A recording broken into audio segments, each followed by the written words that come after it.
এই সূরার নাম হলো মাউন। মাউন শব্দের অর্থ হলো গৃহস্থালীর ছোটখাটো জিনিসপত্র, ব্যবহার্য জিনিসপত্র, যেমন লার্কি, ঢাকন, দাও, কুড়াল, চাকু, পাতিল, এইরকম। তাহলে মাউন শব্দের অর্থ হলো গৃহস্থালীর ব্যবহার্য জিনিসপত্র। এই সূরাটি পবিত্র কালামুল্লাহ শরীফের মানে কোরআনের ধারাবাহিক বর্ণনায় 107তম সূরা। কত সূরা? মনোযোগ দেন, নতুন কিছু পাবেন। 107। তবে নাজিলের দিক থেকে এই সূরা হলো 17তম। কততম? 17তম। সূরাতুত তাকাসুরের পরে কাফিরুনের পূর্বে এই সূরাটি 3 আয়াত মক্কায় নাজিল হয়, 4 আয়াত পরে মদিনাতুল মুনাওয়ারায় নাজিল হয়। চিৎকার দিন আল্লাহু আকবার। সূরাটির নাম কি? মাউন। আয়াত আছে 60টি, রুকু আছে 1টি, শব্দ আছে 20টি, অক্ষর আছে 125টি, জবর আছে 40টি, জের আছে 17টি, পেশ আছে 16টি। মাশহুর উলামায়ে কেরামদের মতে সূরাটি নাজিল হয়েছে 2 জায়গায়।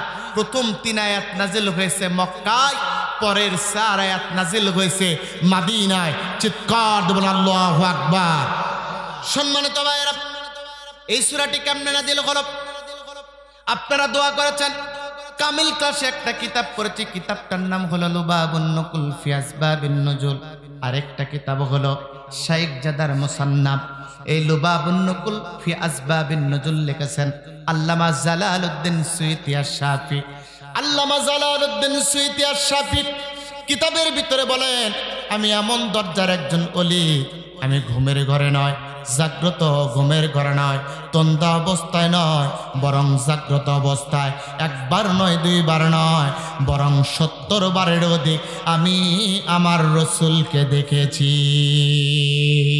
ওয়াসাহিবুল কাশ, এত বড় একদম দরজার গলি আল্লামা জালালউদ্দিন সুয়ুতী তার লুবাবুন নুকুল ফি আসবাবিন নুজুল কিতাবের ভিতরে বর্ণনা করেছে, মক্কার ভিতরে সর্বশ্রেষ্ঠ অন্যতম একজন ধনী ছিলেন, নাম হলো ওলীদ ইবনুল মুগীরা। সূরাটি কেমনে নাজিল হলো বর্ণনা করতে গিয়ে বলতেছেন, মক্কাতুল মুকাররমার ভিতরে অন্যতম একজন ধনী ছিল, নাম হলো ওলীদ ইবনুল মুগীরা, যাকে গোটা মক্কার লোকেরা মক্কার ব্যবসায়ীদের সর্দার বলে ডাকত। এই ওলীদ ইবনুল মুগীরা এত ধনী ছিল, তার ধন সম্পর্কে আল্লাহ রাব্বুল আলামিন কোরআনুল কারীমের ভিতরে ডাক দিয়ে বলছেন, ওয়াজআলতু লাহু মালাম মামদুদা, আমি তাকে অনেক বিপুল পরিমাণ ধন সম্পদ দিয়েছি। বিপুল পরিমাণ শুধুমাত্র ধন সম্পদেই নাই, ওয়া মাহাত্তু লাহু তামহিদা, এই ধন সম্পদের স্বচ্ছতাও খুব স্বচ্ছতা আমি আল্লাহ পাক দান করেছি। এর ব্যাখ্যায় মুফাসসির তাফসীরে মাযহারীর লেখক আল্লামা সানাউল্লাহ পানিপতি বলেন, আল্লাহ রাব্বুল আলামিন কেন বললেন ওলীদ ইবনুল মুগীরাকে আমি ধন সম্পদ বিপুল পরিমাণ ধন সম্পদ দিয়েছি? ধন সম্পদ দেওয়ার পর ওই ধন সম্পদের সাথে আমি স্বচ্ছতা দান করেছি। তার প্রমাণ হলো তামাম পৃথিবীতে কিছু মানুষদেরকে আল্লাহ পাক ধন সম্পদ দেয়, ধন সম্পদ দেওয়ার পরও ওর পরিবারের ভিতরে অভাব অনটন দুঃখ দুর্দশা ফুরায় না। 20 লাখ টাকা কামাই করার পরও 25 লাখ টাকা ব্যয় হয়, মাস শেষে 5 লক্ষ টাকা অন্যের কাছে অন্যের থেকে দেনা করতে হয়। এমনও মানুষ আছে না? না, কিছু মানুষ আবার আছে যে মানুষগুলোর সম্পদ কম কিন্তু সচ্ছলভাবে চলে, মানুষের কাছে দান মানুষের কাছে চাইতে হয় না, মানুষের কাছে হাত পাতাতে হয় না, দান দেনা খরচ করতে হয় না। এই জন্য আল্লাহ রাব্বুল আলামিন বলছেন, আমি শুধু ওলীদ ইবনুল মুগীরাকে সম্পত্তি দেই নাই, বরং সম্পদের সাথে আমি রব্বুল ইজ্জত ওয়াল জালাল খুব স্বচ্ছতা আমি দান করেছি, অন্যের কাছে হাত পাতাতে হয় না। এমন সম্পদ পাওয়ার পর ওলীদ ইবনুল মুগীরা আল্লাহর কোরআনের বিরুদ্ধাচরণ করে, আল্লাহর নিদর্শন সময়ের বিরুদ্ধাচরণ করার পর আল্লাহর কাছে সম্পদ চায়। এখান থেকে শিক্ষা নেন, আল্লাহ পাক কাউকে সম্পদ দেয়, সম্পদ দেওয়ার পর কিছু ব্যক্তি আল্লাহর বিরুদ্ধাচরণ করার পর আল্লাহর কাছে আরো ধনী হতে চায়। আল্লাহ পাক বলেন ওলীদ ইবনুল মুগিরার চরিত্র ছিল এমন, ওই ব্যক্তি যখন ধনী হতে চায় সম্পদ পাওয়ার পর আরো বেশি ধনী হবে, কিন্তু আল্লাহর কৃতজ্ঞতা আদায় করবে না। তখন আমি আল্লাহ পাক জানায় দিলাম, কাল্লা ইন্নাহু কানা লিআয়াতিনা আনিদা। কখনোই না, কখনোই না। এই যে ব্যক্তি আল্লাহর নিদর্শন সময়ের বিরুদ্ধাচরণ করেছে, যা সম্পদ দিয়েছি আমি আল্লাহ পাক আর তাকে সম্পদ দেব না। এখান থেকে আপনারা শিক্ষা নেন। আজকে আপনি সম্পদ পেয়েছেন, টাকা পেয়েছেন, পয়সা পেয়েছেন, ইজ্জত পেয়েছেন, খ্যাতি পেয়েছেন, তারকা খ্যাতি পেয়েছেন, এমনকি ক্ষমতা পেয়েছেন। ক্ষমতা পেয়ে আপনি সরাকে ধরা জ্ঞান করতেছেন, আল্লাহর আইনের বিরুদ্ধাচরণ করতেছেন, যা ইচ্ছা তা করতেছেন। এরপর আল্লাহর রেজামন্দি হাসিল করার চেষ্টা করতেছেন, আল্লাহর সন্তুষ্টি অর্জন করার চেষ্টা করতেছেন। আল্লাহ বলেন কাল্লা, কখনো না। যা দিয়েছি অতটুকুই থাকবে, আমি আল্লাহ আর তোমাকে আর বেশি দিব না। এইরকম ওলীদ ইবনুল মুগিরা একজন সম্পদশালী ব্যক্তি। ওলীদ ইবনুল মুগিরার আর ছোট্ট একটা পরিচয় দেয়। এই ওলীদ ইবনুল মুগিরার গোটা মক্কাতুল মুকাররমায় জাহেলি যুগের নেতাদের ভিতরে অন্যতম নেতা ছিলেন। আল্লাহর নবীর উপরে যখন কোরআনের আয়াত নাযিল হলো, ওয়া আনযির আশিরাতাকাল আকরাবিন, নবীর উপরে নাযিল হলো, নবী আপনার নিকট আত্মীয়দেরকে সতর্ক করুন, জাহান্নামের ভয় দেখিয়ে জান্নাতের দিকে তাদেরকে ডাকুন, কালেমার দিকে ডাকুন, তাওহীদের দিকে ডাকুন। আল্লাহর নবী তার সম্প্রদায়ের আত্মীয়দেরকে ডাকে, নিকট আত্মীয়তা, পাশাপাশি সম্প্রদায়ের লোকদেরকে ডাকে। আল্লাহর নবী মক্কার অলিতে গলিতে, পথে প্রান্তরে, হাটে বাজারে আল্লাহর নবী যখন কোরআনের দাওয়াত দেয়, এই কথাটা ওলীদ ইবনুল মুগিরার কানের ভিতরে চলে গেল। ওলীদ ইবনুল মুগিরা আল্লাহর নবীকে খুঁজতে থাকলেন। হঠাৎ করে আল্লাহর নবীকে রাস্তার পাশে পেয়ে গেলে, সামনে এসে ওলীদ ইবনুল মুগিরা দাঁড়িয়ে গেল। দাঁড়িয়ে যে ডাকতে বলছে, ও মুহাম্মদ ইবনে আব্দুল্লাহ ইবনে আব্দুল মুত্তালিব, তুমি নাকি নিজেকে নবী দাবি করতেছ, আর নিজেকে আল্লাহর পক্ষ থেকে প্রেরিত দূত দাবি, আল্লাহর পক্ষ থেকে প্রেরিত নবী দাবি করে আল্লাহর পক্ষ থেকে যে কিতাব এসেছে, ওই কিতাবের নাকি দাওয়াত দিচ্ছ। আল্লাহর নবী বলেন, নাম আমি দাওয়াত দিচ্ছি। ও মুহাম্মদ, বলো তো তুমি সত্যই কি নবী?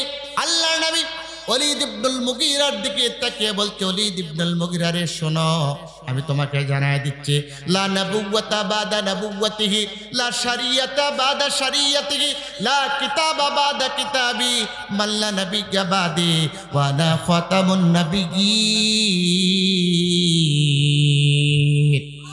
ও ওলীদ ইবনুল মুগিরা, শোনো, লা নবুওয়াতা বাদা নবুওয়াতিহি, আমার উপরে যে নবুয়ত রয়েছে, এরপরে আর কোনো নবুয়ত না। আমার উপরে যে শরীয়ত রয়েছে, এরপরে আর কোনো শরীয়ত না। আমার উপরে যে কিতাব রয়েছে, এরপরে আর কোনো কিতাব নাই। মাল্লা নবিয়্যা বাদি, আমি হলাম শেষ নবী। ওয়া খাতামান নবিয়্যিন, আর আমার পরে কোনো নবী নাই, আমি হলাম শেষ নবী। ওলীদ ইবনুল মুগিরা আল্লাহর নবীর কথাটা শুনলেন। শোনার পর ডাক দেয়, ও মুহাম্মদ ইবনে আব্দুল্লাহ ইবনে আব্দুল মুত্তালিব, তুমি নিজেকে নবী বলে দাবি করতেছো, ঠিক আছে, তুমি একটা কিতাবের দাওয়াত দিচ্ছ, কিতাবের নাম কি? আল্লাহর নবীর সঙ্গে সঙ্গে, ওয়া ইন্নাহু লাকুরআনুন কারীম,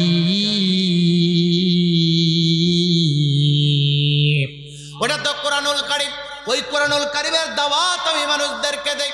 ওলীদ ইবনুল মুগিরার কথা যখন মুখের উপরে আল্লাহর নবী এই কথা বলেছে, ওলীদ ইবনুল মুগিরা এবার ডাকতে বলছে, মুহাম্মদ ইবনে আব্দুল্লাহ ইবনে আব্দুল মুত্তালিব, শুনে রাখো, ও মুহাম্মদ ইবনে আব্দুল্লাহ ইবনে আব্দুল মুত্তালিব, তোমার কাছে বলতে চাই, ও মুহাম্মদ ইবনে আব্দুল্লাহ ইবনে আব্দুল মুত্তালিব, আল্লাহর কোরআনের এই দাওয়াতটা বন্ধ করা লাগবে। আল্লাহর নবীকে যখনই বলেছে, আল্লাহর নবী ডাকতে বলছে, ওলীদ ইবনুল মুগিরা রে, আল্লাহর পক্ষ থেকে প্রেরিত রাসূল, আমি তো আল্লাহর কোরআনের দাওয়াত বন্ধ করতে পারি না।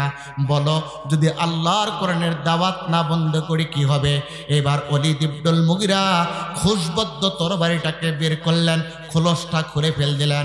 আল্লাহর নবীর কাঁধের উপরে এইবার তরবারিটা বের করে কাঁধের উপরে রেখে দিয়ে বলছে, মুহাম্মদ ইবনে আব্দুল্লাহ ইবনে আব্দুল মুত্তালিব, শোনো, যদি আল্লাহর কোরআনের দাওয়াতটাকে বন্ধ না করো, এই তরবারি দিয়ে তোমার মস্তকটা বিচ্ছিন্ন করে দেব গর্দান থেকে, চিরতরে তোমার জীবনটা মক্কাতুল মুকাররমার ভিতরেই শেষ হয়ে যাবে, দুনিয়ার কেউ তোমাকে রক্ষা করতে পারবে না।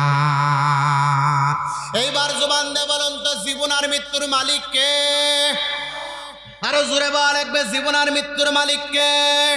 আল্লাযী খালাকাল মাউতা ওয়াল হায়াতা লিয়াবলুয়াকুম আইয়ুকুম আহসানু আমালা ওয়া হুয়াল আজিজুল গফুর।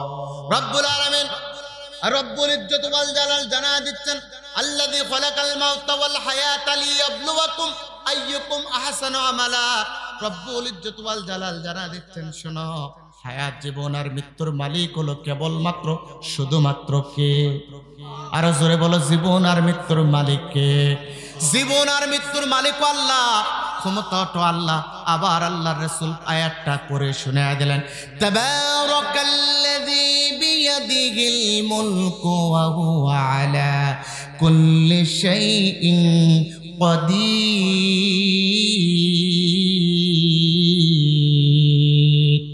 আল্লাহর নবী যখন শোনা দিয়েছেন, শোনো শোনো, জীবন আর মৃত্যুর মালিক হলো আল্লাহ, ক্ষমতার মালিক আল্লাহ। ও ওয়ালিদ ইবনুল মুগিরা, আল্লাহ রাব্বুল আলামিন আমাকে জীবন দিয়েছে, যখন নির্ধারিত সময় হবে আল্লাহ রাব্বুল আলামিন আমাকে মওত দিবেন, দুনিয়ার জিন্দেগিকে আল্লাহ পাক সমাপ্ত করে দিবেন, সুতরাং দুনিয়ার কেউ আমাকে হত্যা করতে পারে না। এইবার আল্লাহর নবী মুহাম্মদ সাল্লাল্লাহু আলাইহি ওয়াসাল্লামের কাঁধের উপরে যখন ওয়ালিদ ইবনুল মুগিরা তরবারিটা রেখে বলেছে, মুহাম্মদ তোমার মস্তকটা আলাদা করে দেব গর্দান থেকে, আল্লাহর নবী দুইটা চক্ষু বন্ধ করে দিয়েছে। ইমামে ফখরুদ্দিন রাজি বলেন, আল্লাহর নবী দুইটা চক্ষু যখন বন্ধ করে দিতে, ওই দুইটা চক্ষুর পাওয়ার ছিল, ওই দুইটা চক্ষুর পাওয়ারে আল্লাহর নবীর দুইটা চোখের কানেক্টেড সরাসরি আল্লাহর আরশে আজিমের গোড়ায় হয়ে যেত। পাওয়ার আছে না নাই? আরে জোরে বলা লাগবে, পাওয়ার আছে না নাই? আমার দেশেও চোখ বন্ধ করে পাওয়ার দেখায়, এদেরও একটা দল আছে, তাদের নাম কি? পীর। তাদের নাম কি? পীর। এই ব্যক্তিগুলো চক্ষু বন্ধ করে, কিন্তু এই চক্ষুর সাথে বিশ্ব নবীর চক্ষুর কোনো মিল নাই। আল্লাহর নবী চক্ষু দুইটা বন্ধ করে দিয়েছে। ইমামে হাকিম তিরমিজি এবং ফখরুদ্দিন রাজি বলেন, বিশ্বনবীর দুইটা চক্ষের পাওয়ার আছে। আল্লাহর নবীর চক্ষু দুইটা যখন বন্ধ করেছে, সঙ্গে সঙ্গে আল্লাহর আরশে আজিমের গোড়ায় কানেক্টেড হয়ে গেছে। আল্লাহ রাব্বুল আলামিন বন্ধুর প্রতি আয়াত নাযিল করে দিয়েছেন। আল্লাহর নবী জিব্রাইল ডাক দেওয়ার, ইয়া রাসূলুল্লাহ, ইয়া হাবিবাল্লাহ, চক্ষু খুলুন, দাত্তহীন কণ্ঠে আপনি ওয়ালিদ ইবনুল মুগিরাকে বলুন, যে ব্যক্তির ঘরে জন্মের সময় ঘরে বাপ ছিল না, ওই ব্যক্তি কেবলমাত্র নবীর উপরে তরবারি চালাতে পারে। আল্লাহর নবী মুখ দুইটা, আল্লাহর নবীর চোখ দিয়ে পানি পড়তেছে। বিশ্ব নবী এইবার দুইটা হাত দিয়ে চোখের পানি মুছে নিলেন। নেওয়ার পর আল্লাহর নবী মুস্কি হাসি দিয়ে ওয়ালিদ ইবনুল মুগিরার দিকে তাকালেন। ওয়ালিদ ইবনুল মুগিরা বলে, মুহাম্মদ চক্ষু দুইটা বন্ধ করে দিয়েছিল, চোখ দিয়ে পানি পড়তেছিল, এখন দুইটা চোখের পানি মুছে দিয়ে কেন মুখ দিয়ে তুমি হাসো? আল্লাহর নবী বলে, ওয়ালিদ ইবনুল মুগিরা রে, শোনো, যে ব্যক্তি নবীর উপরে ওই ব্যক্তি তরবারি চালাতে পারে যে ব্যক্তির জন্মের সময় ঘরে বাপ ছিল না। ওয়ালিদ ইবনুল মুগিরা মুফাসসির বলতেছেন, কম্পন হলে যেমন জমিনের ভিতরে ভূমিকম্প হলে যেরকম আকাশটা কম্পন করে, জমিনটা কাঁপা দেয়, ওয়ালিদ ইবনুল মুগিরা যখন এই কথাটা শুনেছে, ওয়ালিদ ইবনুল মুগিরার শরীরের ভিতরে কাঁপুনি শুরু হয়েছে। ডাকতে বলে, মুহাম্মদ তুমি কি সত্য বলতেছো? ও মুহাম্মদ, তোমার কথা যদি সত্য হয়, আমরা তো তোমাকে সাদিকুল আমিন আল আমিন হিসাবে জানি। মুহাম্মদ, তুমি তো কখনো মিথ্যা কথা বলতে পারো না। তোমার কথা যদি সত্য হয়, তুমি আমার তরবারি থেকে মুক্তি পাবা, আর তোমার কথা যদি মিথ্যা হয়, তরবারি দ্বারা তোমার গর্দানটাকে দ্বিখণ্ডিত করে দেওয়া হবে। আপনারা একটু ইয়াভাবে কাজ করেন, কথা না বলে চুপ। সম্মানিত ভাইরা, ওয়ালিদ ইবনুল মুগীরা বলছে, মুহাম্মদ তোমার কথা সত্য হলে আমার তরবারি থেকে মুক্তি পাবা, আর তোমার কথা যদি সত্য না হয় তোমার গর্দানটা দ্বিখণ্ডিত করে দেওয়া হবে। আল্লাহর নবী বললেন, ওয়ালিদ ইবনুল মুগীরা রে, তোমার আম্মার কাছে চলে যাও। ওয়ালিদ ইবনুল মুগীরা হাঁটি হাঁটি পা পা করে মায়ের কাছে আসলেন। মায়ের কাছে এসে দেখেন মা বাড়ির ভিতরে আঙ্গিনায় ঝাড়ুর কাজ করতেছে। ওয়ালিদ ইবনুল মুগীরা বাড়ির ভিতরে ঢুকে বলছে, ও মা, বলো তো আমার আব্বার নাম কি? মা চমকে উঠেছে, হঠাৎ কোনোদিন বলে না আব্বার নাম কি, আজকে কেন বললো? মা বলতেছে, ও ওয়ালিদ, তুমি কি জানো না তোমার বাবার নাম হলো মুগীরা? গোটা মক্কাতুল মুকাররমার সর্বশ্রেষ্ঠ অন্যতম একজন ধনী মানুষ, যাকে ব্যবসায়ীদের সর্দার বলা হয়, ওই মুগীরা হলো তোমার পিতা। ওয়ালিদ ইবনুল মুগীরা একদম বলছে, মা তা তো নয়, আমার বাবা যদি মুগীরা হয় মুহাম্মদ কেমনে বলে? আমার নাকি জন্মের সময় ঘরে বাবা ছিল না। এইবার মা ডাকতে বলছে, কে কি বলল? এসব ধরো না, ছেড়ে দাও। ওয়ালিদ ইবনুল মুগীরার বুঝতে বাকি রইল না। এবার খুশবদ্ধ তরবারিটা বের করে বলছে, মা, মুহাম্মদকে যে তরবারি দিয়ে গর্দানটা আলাদা করে দিতে চেয়েছিলা, সত্য কথা যদি না বলো এইবার তোমার গর্দানটা আলাদা করে দেব। ও মা, সত্য কথা বলো। এইবার ওয়ালিদ ইবনুল মুগীরার মা ভয় পেয়ে যে বলছে, বাবা শোনো, তোমার বাবা হলো নপুংস ব্যক্তি, পুরুষত্ব ছিল না, কিন্তু বিশাল সম্পদ ছিল তোমার বাবা। তোমার বাবার সন্তান কখনো হবে না। তোমার বাবা ব্যবসায়িক কাজে যখন সিরিয়াতে চলে যায়, আমাদের বাড়িতে একজন রাখাল ছিল। ওই দিন আমার রাত্রেবেলা শরীরের যৌবিক চাহিদা জাগ্রত হয়, আমি যৌবিক চাহিদা মেটানোর জন্য ওই রাখালের সাথে ওই রাত্রি যাপন করে। ওই রাত্রিতে আমার পেটে যে সন্তান আসে এটাই হলো তুমি। ওই রাখালের সন্তান তুমি, মুগীরার সন্তান না। ওয়ালিদ ইবনুল মুগীরা রাখতে বলে, মা এই ঘটনার কে জানে? মা ডাকতে বলছে, রাখাল আর আমি সারা দুনিয়ার কেউ জানে না।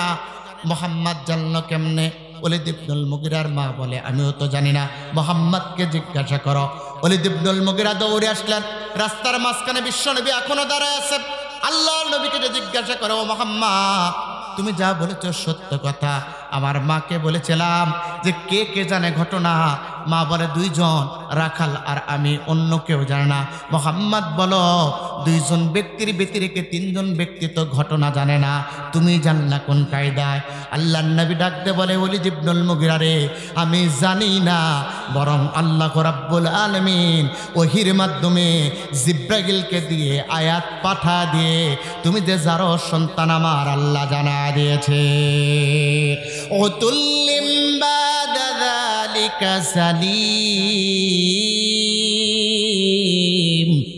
আল্লাহ রাব্বুল আলামিন ডাকতে বলে, ও বন্ধুরে, ওয়ালিদ ইবনুল মুগীরাকে আপনি জানা দেন, যারা আল্লাহর কোরআনের বিরুদ্ধাচরণ করে, কোরআনের কথাগুলো দাওয়াতের কাজে প্রতিবন্ধকতা তৈরি করে, ওই নবীর উপরে এবং নবীর উত্তরসূরি হিসাবে কিয়ামত পর্যন্ত যারা আসবে, তাদের ওপরেও যারা তরবারি চালাবে, ওদের একটারও জন্মের সময় বাপ ছিল না, সবগুলো অবৈধ যারা সন্তান কথাকা। সুতরাং বিগত 16 বছর টেকনাফ থেকে তেতুলিয়া, রূপসা থেকে পাতরিয়া, সুন্দরবন থেকে বান্দরবন পর্যন্ত যারা নিরপরাধ আলেমদেরকে আল্লাহর কোরআন বলার কারণে গুম করেছে, ফাঁসিতে নিয়েছে, ক্রসফায়ার দিয়েছে, হত্যা করেছে, একটা বৈধ সন্তান নয়, এর সবগুলো অবৈধ সন্তান। কথা বলেন ঠিক কিনা?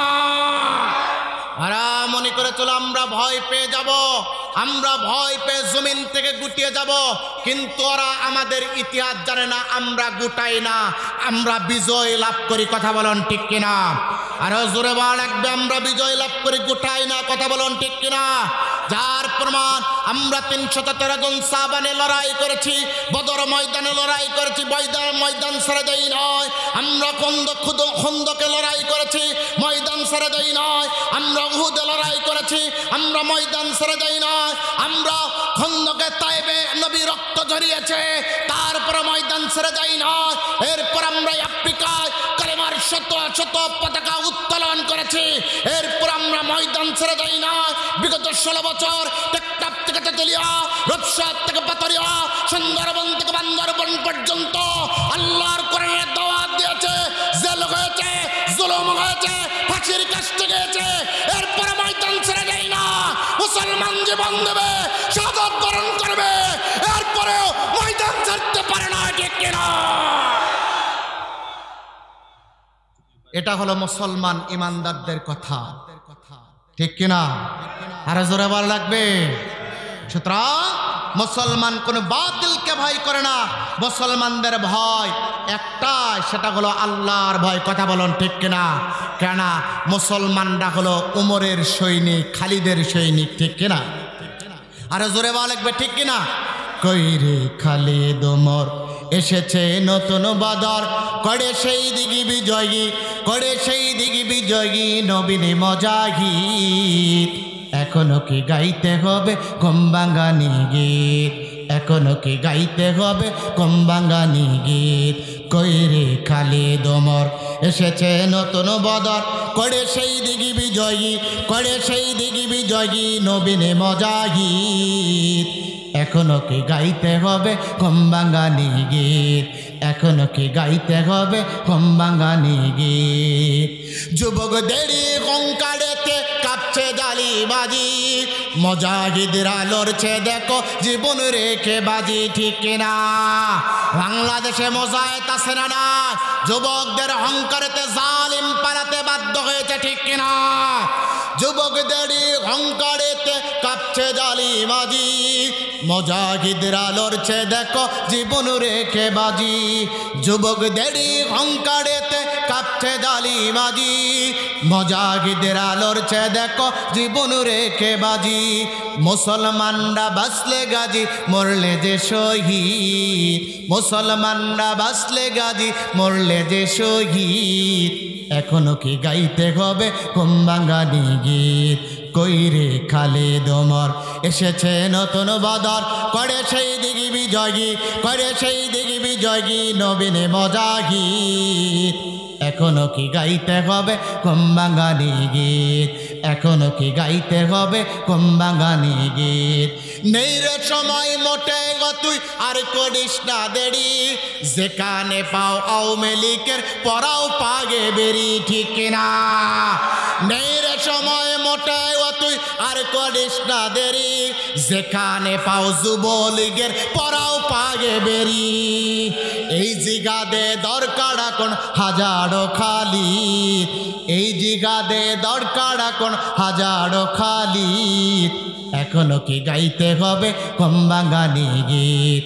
কইরে খালিদ ওমর এসেছে নতুন বদর, করে সেই দিগি বিজয়ী, করে সেই দিগি বিজয়ী নবীনে মুজাহিদ। এখনো কি গাইতে হবে কমবাঙ্গানি গীত। যুব সমাজ জেগেছে আজ তোকে বলি চল, তোর দিকে যে সে আছে কাদের মোল্লার দল। যুব সমাজ জেগেছে আজ তোকে বলি চল, তোর দিকে যে সে আছে আল্লামারি দল। আরশ থেকে দিচ্ছে আবার জিহাদের তাগিদ। আজ কেন গাইতে হবে কমবাঙ্গানি গীত, আজ কেন গাইতে হবে কমবাঙ্গানি গীত। কইরে খালিদ ওমর এসেছে নতুন বদর, করে সেই দিগি বিজয়ী, করে সেই দিগি বিজয়ী নবীনে মুজাহিদ। এখনো কি গাইতে হবে কমবাঙ্গানি গীত, এখনো কি গাইতে হবে কমবাঙ্গানি গীত। বলুন মারহাবা। আর কমবাঙ্গানে চলবে না, জাগ্রত হওয়া লাগবে। সামনের সময়গুলোকে নিজের অধিকার পাহারা দিয়ে আল্লাহর কোরআনকে পার্লামেন্ট পর্যন্ত নেওয়া লাগবে, ঠিক কিনা? সম্মানিত ভাইরা, এই ওয়ালিদ ইবনুল মুগিরা করা সম্পদশালী, ওয়ালিদ ইবনুল মুগিরা সম্পদশালী। ওয়ালিদ ইবনুল মুগিরা প্রত্যেক বছর 60টা উট, 60টা ছাগল আর 60টা দুম্বা জবাই করতেন। এই 180টি পশু জবাই করে গোটা মক্কার ধনী লোকদেরকে তিনি খাওয়াতেন, এলিট শ্রেণী যারা আছে তাদেরকে খাওয়াতেন। কিভাবে সূরাটা নাজিল হলো বলতেছি। গোটা মক্কার এই 180টি পশু জবাই করে গোটা মক্কার লোকদেরকে খাওয়াতেন আর তদারকির দায়িত্ব দিতেন তৎকালীন জামানার স্বৈরাচার আবু জেহেলকে। আবু জেহেল ঘুরিয়ে ঘুরিয়ে ওই দাওয়াতি অনুষ্ঠানগুলো দেখতেন। এমন একটা সময় গোটা মক্কাতে দাওয়াত দিয়েছে, 180টি পশু জবাই করে রান্নার আয়োজন হয়েছে, রকমারি রান্নার আয়োজন হয়েছে, মানুষদেরকে খেতে বসতে দেওয়া হয়েছে। ওলীদ ইবনুল মুগীরার দায়িত্বশীল হয়ে তদারকির দায়িত্ব পালন করছেন তৎকালীন জামানার সর্বশ্রেষ্ঠ স্বৈরাচার আবু জেহেল। লক্ষ্য করে দেখে আবু জেহেল চারদিকে মানুষগুলো খাচ্ছে, আবু জেহেল তদারকি করতেছে। এমন সময় রাস্তার পাশ দিয়ে 7 বছরের ছোট্ট একটা সন্তান, 3 দিনের না খাওয়া শরীর, যার আব্বাও নাই আম্মাও নাই, 6 মাস বয়সে আব্বা মারা গেছে, 6 বছর বয়সে মা মারা গেছে, এমন একটা ইতিম সন্তান রাস্তার পাশ দিয়ে যাচ্ছে। হঠাৎ করে রকমারি খাবারের যখন গন্ধ এসেছে, 3 দিনের না খাওয়া শরীরের ভিতরে যখন নাকের ভিতরে গন্ধ পাওয়ার সঙ্গে সঙ্গে ক্ষুধার তীব্রতা আরো বেশি বেড়ে গেছে। ছোট্ট জীর্ণ শীর্ণ ইতিম সন্তান পথ চলতে চলতে নাকের গন্ধ নিয়ে ওলীদ ইবনুল মুগীরার দাওয়াতের অনুষ্ঠানে যে 2 জন ধনীর মাঝখানে বসে গেছে। বসে যাওয়ার পর এক লোকমা একটা রুটি নিয়েছে, কিছু গোস্ত নিয়েছে, মুখের উপরে তুলবে। এমন সময় দূর থেকে লক্ষ্য করে আবু জেহেল 2 জন ধনীর মাঝে জীর্ণ শীর্ণ কাপড় পরা কে যেন বসে আছে। দৌড় দিয়ে আসলেন। আসার পর থেকে ছোট্ট একটা বালক ডাক দেওয়ার আগে, হে বালক, কোথায় তোমার বাড়ি, কোথায় তোমার ঘর, তোমার নাম কি? বালক ডাক দিয়ে বলতেছে, আমি একজন ইতিম সন্তান, 6 মাস বয়সে আব্বা মারা গেছে, 6 বছর বয়সে আমার আম্মা মারা গেছে, 3 দিন পর্যন্ত খাবার পাই না, অনাহারে আছি। আমি একজন সাধারণ মানুষ, রাস্তা দিয়ে যাচ্ছিলাম, রকমারি খাবারের গন্ধে ক্ষুধার তীব্রতা বেড়ে গেছে, এই জন্য খাবার নিয়েছি, এই লোকমাটুকু মুখের ভিতরে নিব, আপনি একটু অনুমতি দেন। এবার আবু জেহেল অনুমতি তো দিলেন না। সঙ্গে সঙ্গে গরিব শোনার সঙ্গে সঙ্গে দেন পাদারা যখনই লাঠি দেয়, সন্তানটা জমিনের ওপরে হাউমাউ করে পড়ে দেয়। ছোট্ট সন্তান হাউমাউ করে ইতিম সন্তান জমিনের ওপরে পড়ে যায়। সন্তান আবার জমিন থেকে উঠে বসে পড়ে যায়। যে খাবারের লোকমাটা পড়েছে হাত দিয়ে দেন, হাত দিয়ে আবার উঠা, আবার মুখের উপরে দিবে। এবার আবু জেহেল এত রাগান্বিত হয়েছে, ছোট্ট সন্তানটাকে কাঁধের উপরে নিয়ে এমন দূরে ফেলে দিয়েছে। 3 দিনের না খাওয়া সন্তান আম্মা আব্বা বলে ডাক দিয়েছে জমিনের উপরে। ছোট্ট সন্তান মা বলে ডাক দিয়েছে। এই চিৎকারটা উম্মে হানি রাস্তা দিয়ে যাচ্ছিলেন, উম্মে হানির কান পর্যন্ত পৌঁছেছে। উম্মে হানি থমকে দাঁড়ালেন। ছোট্ট সন্তানটা আঘাত পেয়ে হামাগুড়ি দিয়ে রাস্তা পর্যন্ত আসলেন দাওয়াতের অনুষ্ঠান থেকে। এই দর যখন রাস্তা পর্যন্ত আসলেন, উম্মে হানি দেখতে পেলেন, ডাক দিয়ে বলছেন মানি। ছোট্ট সন্তানকে জিজ্ঞাসা করলো কি হয়েছে, কার শব্দ? ছোট্ট সন্তান তখন আবু জেহেলের বিরুদ্ধে সব কথাগুলো খুলে পড়লেন। বিচার দেওয়ার মতো কেউ না। এবার উম্মে হানি বলল, তোমার বিচার করতে পারবে একজন দুনিয়া আখিরাতের বাদশা, মসজিদে নববীর খতিব জনাবে মুহাম্মদুর রাসূলুল্লাহ। চলো মুহাম্মদ সাল্লাল্লাহু আলাইহি ওয়াসাল্লামের কাছে যাও। এইবার উম্মে হানির ঘরে নিয়ে আসা হলো আল্লাহর নবীর কাছে। বিশ্বনবী মুহাম্মদ সাল্লাল্লাহু আলাইহি ওয়াসাল্লাম বললেন, ছোট্ট বাচ্চাকে, ছোট্ট বাচ্চা পরিচয় দেয়, নবী গো আমি হলাম ইতিম। আল্লাহর নবী যখন শুনেছে ইতিম, মুফাসসির বর্ণনা করেন বিশ্বনবী ইতিম কথার সঙ্গে সঙ্গে কলিজার ভিতরে মনে হয় ধাক্কা লেগেছে। কারণ দুনিয়ার ভিতরে আল্লাহর নবী ছিলেন ইতিম। যখন সন্তান বলেছে 6 মাস বয়সে আমার আব্বা নাই, 6 বছর বয়সে আমার আম্মা নাই, আল্লাহর নবী হাউমাউ করে কেঁদে উঠেছে। উম্মে হানি ডাকতে বলি, ইয়া রাসূলুল্লাহ, ইয়া হাবিবাল্লাহ, ইতিমের দুঃখ আপনি ইতিম বুঝবেন, ইতিমের বিচার আপনি ইতিম করবেন, ইতিমের হক সম্পর্কে আপনি ভালো বুঝবেন। এই জন্য ছোট্ট শিশুটিকে নিয়ে এসেছি, আপনি যেন আবু জাহেলের বিরুদ্ধে ব্যবস্থা গ্রহণ করতে পারেন, আপনার কাছে বিচার দেওয়ার জন্য নিয়ে এসেছি। আল্লাহর নবী এবার ছোট্ট সন্তানের দিকে তাকিয়ে বলে, কি হয়েছে বলো। ছোট্ট সন্তান ঘটনাটা খুলে বলার পর আল্লাহর নবীকে ডাকতে বলেন, হুজুর আমার আব্বা নাই আম্মা নাই, ইতিমের হক বলতে কি দুনিয়াতে কিছুই নাই। আল্লাহর নবী শোনার সঙ্গে সঙ্গে চক্ষু দুইটা বন্ধ করেছে। আল্লাহ ডাকদা জিব্রাইল, ইতিমের হক কি আমার বন্ধুর তো জানা না, ইতিমের সাথে কেমন ব্যবহার করতে হবে আমার বন্ধুর তো জানা না। এই জন্য বন্ধু চক্ষু দুইটা বন্ধ করেছে, ওই চক্ষু দুইটার কানেক্টেড আল্লাহর আরশে আজিমের গোড়ায় হয়ে গেছে।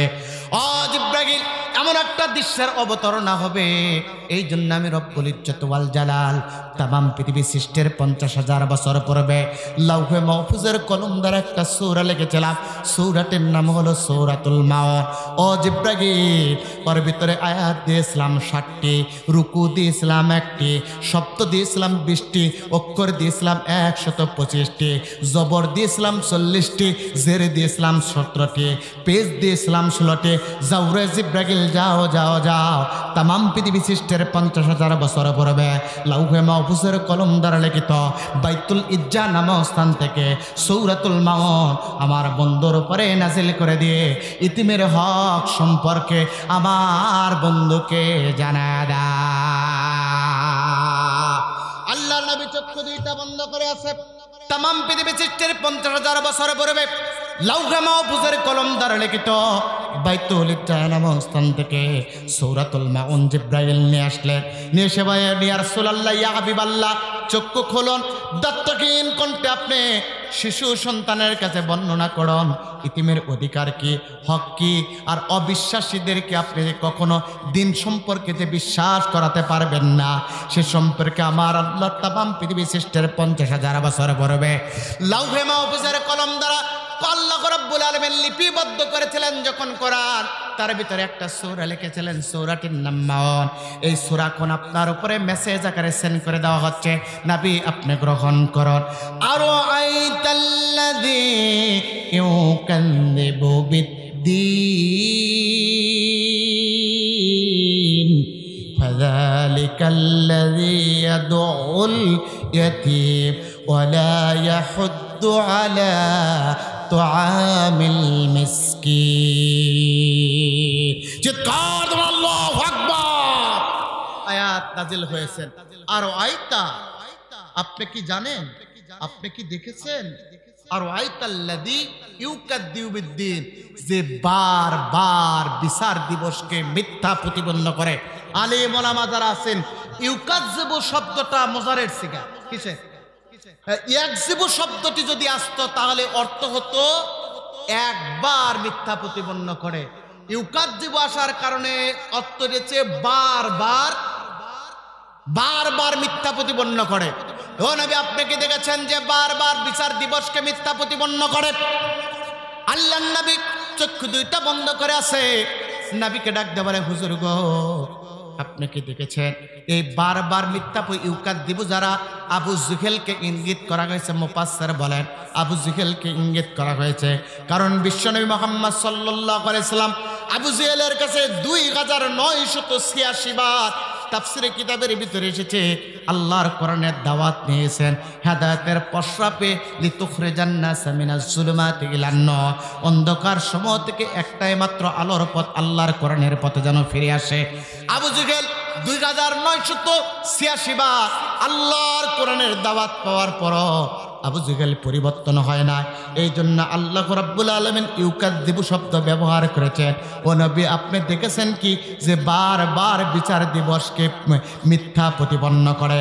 আপনি কি তাকে জানেন, তাকে দেখেছেন যে বারবার বিচার দিবসকে মিথ্যা প্রতিপন্ন করে?